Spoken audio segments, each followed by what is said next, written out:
Empezar, hay que definir qué es la pena de muerte. La pena de muerte, pena capital o ejecución consiste en provocar la muerte a un condenado por parte del Estado, como castigo por cometer un delito establecido en la legislación. Esta debe distinguirse de las ejecuciones extrajudiciales, ya que éstas son realizadas sin el debido proceso legal, es decir, estas son autorizadas por parte del Estado.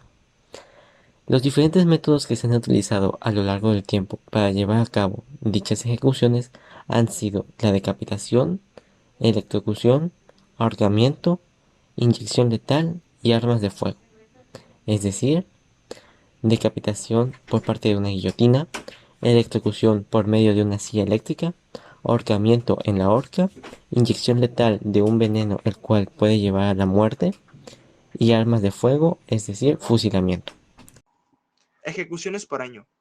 En 2020, Amnistía Internacional registró al menos 483 ejecuciones repartidas en 18 países, lo que supuso un descenso del 26% respecto al año 2019, en el que se registraron al menos 657 ejecuciones. Se trata del número más bajo de ejecuciones registradas por Amnistía Internacional en al menos una década. Condenas de muerte por año. Amnistía Internacional registró al menos 1.477 condenas de muerte en 54 países en 2020, lo que supuso un descenso del 36% con respecto a las 2.307 de 2019. Se tenía constancia de que al finalizar 2020 había en todo el mundo al menos 28.567 personas condenadas a muerte. La principal controversia de este tema es el castigo excesivo que se emplea en algunos delincuentes e inclusive inocentes. Si a esto se le añade el pésimo juicio e imparcialidad que presentan algunos casos, resulta en un castigo extremadamente peligroso y exagerado. Además, es discriminatorio. El grueso de la pena de muerte recae, de manera desproporcionada, sobre personas de entornos socioeconómicos desfavorecidos o pertenecientes a minorías raciales, étnicas o religiosas. Estas tienen, por ejemplo, acceso limitado a representación legal o se encuentran en situación de desventaja ante el sistema de justicia penal.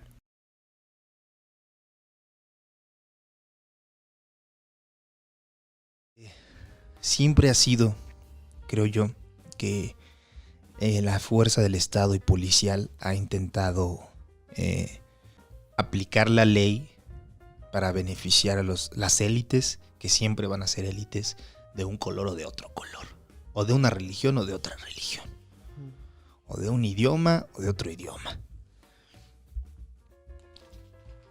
Lo que pasa en Estados Unidos con la abolición de la esclavitud, viene la 13ª enmienda. La 13ª enmienda, mi querido podescucha, se la voy a leer. Es la enmienda que, digamos, entre comillas, emancipó a los afroamericanos. Sacada directamente de constitutioncenter.org.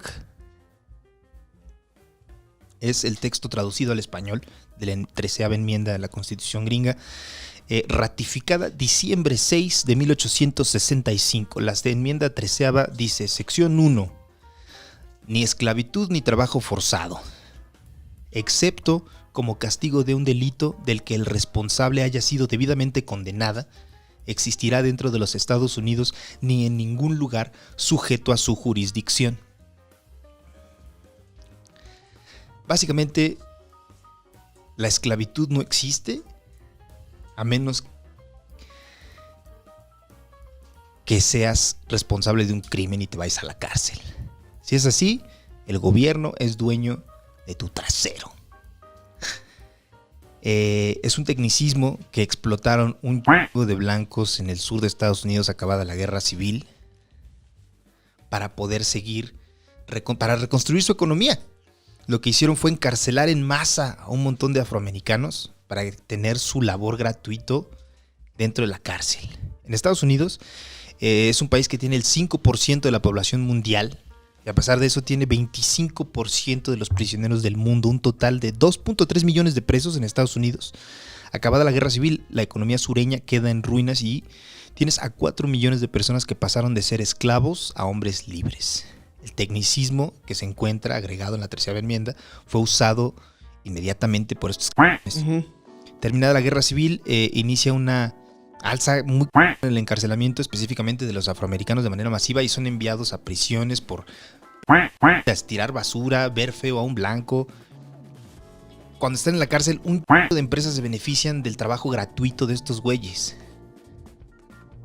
Después de esto, del encarcelamiento masivo, se crea en los medios impresos la imagen ficticia de cómo el negro es más proclive al crimen que el blanco, casi como salvajes, animales, bestias, ¿no? Y a inicios del siglo XX sale The Birth of a Nation, que es una película en la que se ensalza al Ku Klux Klan como los grandes salvadores de Estados Unidos y se representa a los negros como eso, como animales. Siguen creándose estereotipos y la chingada. Dave Chappelle habla de Emmett Till, que es un estadounidense, un adolescente que fue de Chicago a Mississippi y aparentemente fue a comprar algo a una tienda de blancos que sí le vendían a negros. No está muy claro qué fue lo que ocurrió. Si el güey le dijo a la dueña de la tienda que estaba muy linda, o si le agarró la mano, o si le agarró una cadera, o si le chifló. El chiste es que la mujer se enojó. Llegó su esposo y su hijo le contó lo que había ocurrido. Días después, un grupo de blancos va y matan a Emmett Till. No lo vuelven a ver después de un tiempo y lo encuentran su cadáver ya muerto. Un niño de 14 años, asesinado por un puto veterano de guerra con su hermano. Masacrado, golpeado, con la cara hinchada a las orillas de un río. Deforme. Su jefa lo reconoce, lo reclama el cuerpo, hacen el funeral, los medios van a cubrir el funeral y su jefa, Dave Chappelle, tiene un chiste sobre esto. Su jefa tiene la visión necesaria de hacer que el funeral sea con el ataúd abierto. Pero abierto, sí. Para que todos vean la cara del niño de 14 años, cómo había quedado desfigurado.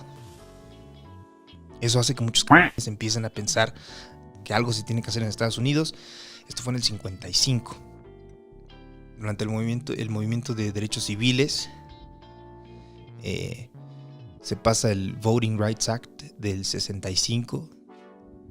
Y después de eso, para volver a explotar el tecnicismo de la enmienda 13, lo que hacen es que Nixon, que es el siguiente presidente, empieza a hablar acerca de cómo hay que acabar con el crimen. Y las drogas son el gran problema de Estados Unidos, y también Reagan. ¿Quiénes eran necesariamente quienes iban a caer o tenían mayor contacto con las drogas, sino las personas que se encontraban menos acomodadas económicamente? ¿Y quiénes son quienes se encuentran menos acomodados económicamente en Estados Unidos? Las minorías. Encarcelaron a un montón de afroamericanos, a un montón de hispanos por tener droga. Algunos por venderla también, pero por falta de oportunidades. Se descriminalizó hasta tenerlos presos. Esto no solamente les da un trabajo barato, sino también les da la oportunidad de que estas personas no pueden votar. Otra de las cosas que me acabo de acordar es, además del encarcelamiento masivo que permite un control del tipo de votación en ciertos distritos gringos, está el hecho de que tener a gente encarcelada en Estados Unidos es un negociazo. O sea, muchas de las cárceles están subvencionadas a particulares que se encargan de la operación de las mismas, de todo. Mi querido podescucha, yo trabajé en el año 2009 en un call center que se llama Telvista. Es un call center que pertenece a Carlos Slim, que subcontrata a sus trabajadores, su mano de obra mexicana que habla inglés, para trabajarle a varias empresas gringas, y nos pagué un quinto de lo que se les paga a los trabajadores por trabajar en suelo norteamericano. Nos pagaban como 5,500 varos al mes de 2009. Y los 500 era por si ganabas el bono de productividad. O sea, en general eran 5,000 varos. Y yo trabajaba, había varias cuentas. Estaba Metro PCS, estaba creo que Dish. Y yo trabajaba en una que se llamaba CBS, que era Correctional Billing Services. ¿Qué hacíamos, mi querido podescucha? Yo era un maldito buitre y me dedicaba a explotar el amor de las personas por sus seres queridos que estaban encarcelados. Chas. Es lo que hace Correctional Billing Services. No sé si siga, pero en ese momento lo que hacíamos era cuando alguien era detenido y le daban su llamada telefónica, Ajá. tenía 30 segundos de llamada con su familiar y se cortaba. Y decía, si quiere usted seguir esta llamada, abra una cuenta en CBS. Uf. Te llegaban las llamadas y usualmente lidiábamos con personas, en su mayoría hispanos, afroamericanos, minorías. Ajá. Y nos decían, ¿qué pedo? ¿Por qué se colgó la llamada? Me estaba diciendo mi esposo, mi marido, mi primo que está en la cárcel. Y tenías que decirle, sí, señora, señor. Fíjese que yo me llamo así y trabajo para Correctional Billing Services y lo que hacemos es que teníamos todo Un speech. Ajá. ofrecemos llamadas telefónicas para que usted esté en contacto con su ser querido. No les podemos decir prisioneros. Nos decían, Moisés, esto no les son seres queridos, así les van a llamar.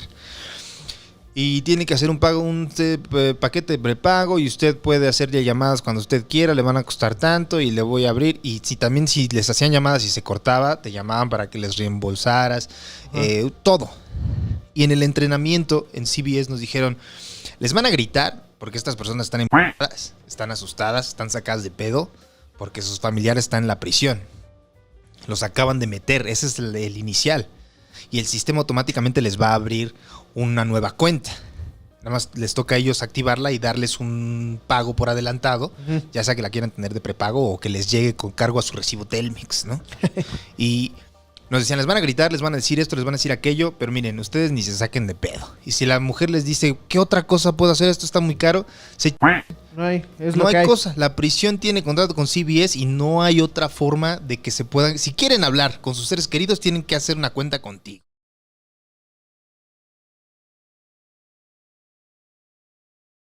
Para concluir este tema, como equipo damos nuestra opinión estando en una postura en contra, dado que llevar a cabo esta práctica es una decisión fuerte y definitiva, teniendo como resultado los dos puntos opuestos en una escala de violencia. Es decir, esta puede disminuir o aumentar drásticamente, lo cual podría ser bueno o malo, depende del caso. Sin embargo, esta es una posibilidad 50-50, por lo tanto no se puede tener nada predicho, así que no es recomendable. A su vez, este método se ha utilizado en sistemas de gobierno imparciales, donde las decisiones pueden cambiar de un momento a otro, por lo que un crimen menor puede ser castigado con esto mientras que uno mayor no. Todo depende, atreviéndonos a decir que puede ser por la forma de gobierno o las influencias que el gobierno tenga. Así que no estamos a favor.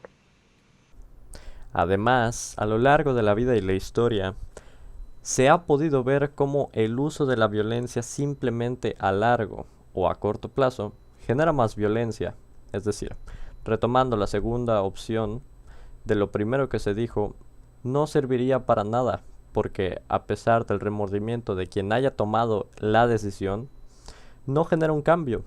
Esto, sumado a cómo nos encontramos actualmente, es un atente a los derechos humanos, por los cuales también se han peleado. Y con eso de la imparcialidad que se puede presentar, no falta quien empiece a culpar inocentes, o que desde un inicio lo hayan sido e igualmente hayan sido culpados. Y pues, ¿quién dice que en uno de esos no puede ser uno de nosotros? Por eso hay que fijarnos en todos los puntos antes de tomar nuestra postura. No vaya a ser que al final termine el tiro por la culata.